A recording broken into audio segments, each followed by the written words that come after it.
Yes, guys, welcome to Primetime Analysis. Now, they say that choices have consequences. On August 2022, we know that all of us went and voted, and the verdict came that William Ruto won. But he was the deputy president, and therefore it is expected that being a deputy president, he knew the kind of economy he was inheriting. You remember the day he said that all economic blueprints that made Uhuru Kenyatta's government succeed were drafted in his office. When he talked about the rural electrification, he said that all those were drafted in his office. And therefore, those who were voting for him had the opinion that this is a person who understands the economy. But the shock is, right now, the government is in a serious cash crunch.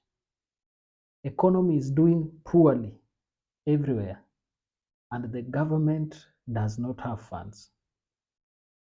You've seen recently counties complaining over the delay in disbursement of their dues.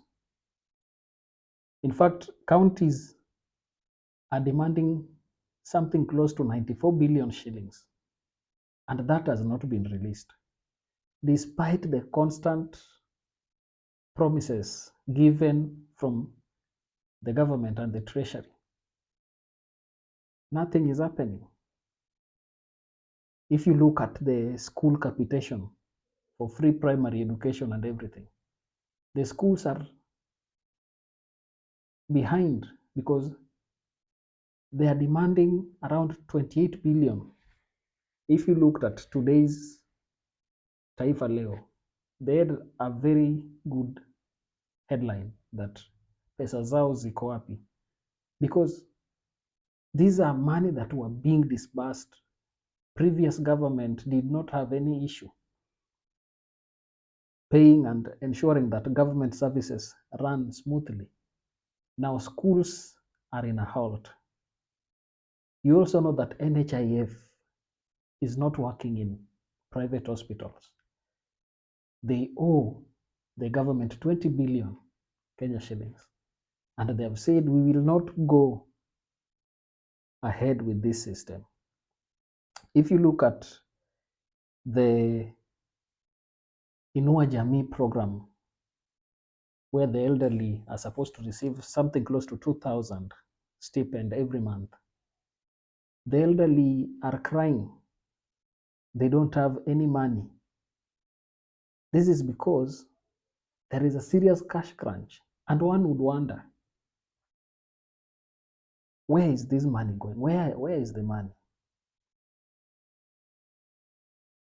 Where is the money? Because taxes are paid. Okay, we know that Uhuru Kenyatta borrowed and it was that much. And William Ruto knew. The only question that we ask as Kenyans is, he knew whether the debt were high or low. He also knew the due times or when these debts were maturing and they were supposed to be paid. Why did he give lofty promises? Why did he decide to promise heaven things that he has not managed to deliver? This is a question that every Kenyan is asking. Why did he do that? And that is why he must ensure that the finance bill passes. I want to give you a secret. Finance bill is not meant to ensure that your life gets easier. There is a facility that is maturing by June next year, close to 1.2 trillion, and the government is planning to ensure that this debt is paid. So where is it going to get money? first of all, it has to come and tax everything that is breathing money.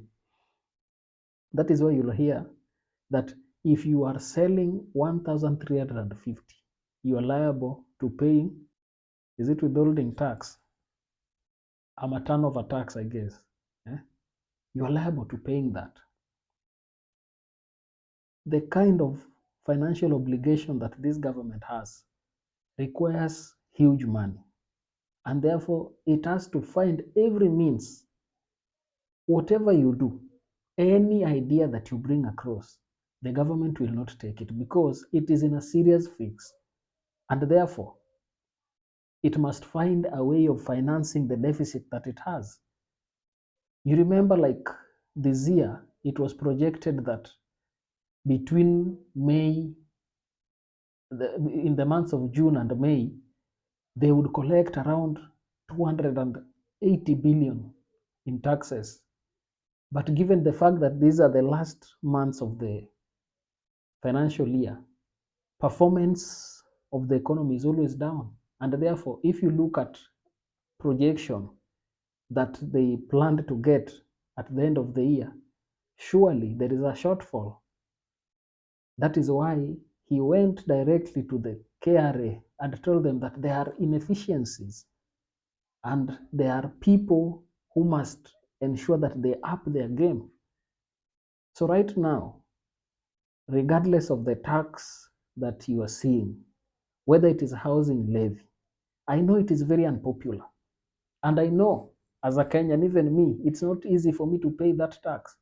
But we know William Ruto. He is not going to budge. It is going to pass no matter what, as he has said. And is going to look. The only thing is that he will assuage you with some small things. You'll hear that he has reduced this, but he is compensating it somewhere else where you will not see. And remember that we now have a short time. When we reach 1st June, we should be having an appropriation bill. And this calls for expedition so that we get that finance bill passed. And therefore, since the government is in a serious cash crunch, it will do nothing less but ensure that it gets money from you. You know, William Ruto is very cheeky. He says that I am not borrowing, but if you follow the financial status of this country, you will know that just on 30th May, the World Bank approved a loan of 1 billion US dollars. The other time, IMF approved another around 130 something billion Kenya shillings. And this 1 billion US dollars from the World Bank is supposed to ensure that economy runs well. Now, looking at this, from this headline that you are seeing, it was shown that prices of unga, sugar, cooking oil, and many other things are going to rise in the near future because of the high cost of production. So as Kenyans, it's time for us to tighten our belts. I know it's not easy. It's not going to be rosy for us, but it is going to be worse because as Jimmy Wanjigi has been pushing, if you've been watching and following him across, you'll hear that he's been warning of a serious financial crisis. Remember, right now, Germany officially went to a depression, financial depression. So it is gone. And US the other day was almost reaching at a point where it could default on its debts. It is only the bipartisan engagement between the leaders, House representatives, and the president, when they got an opportunity to have an agreement to ensure that they do not into that default that was imminent in their country.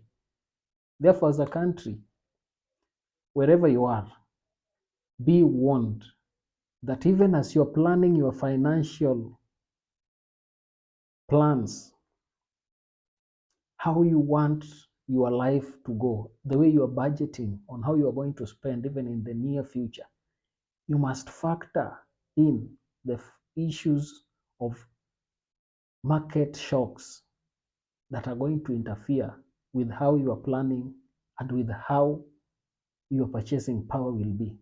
Because things are going to shoot, prices are going to shoot. So, this is a wake up call that wherever you are, start planning for the worst. Let's expect, plan for the worst, but let's hope for the best.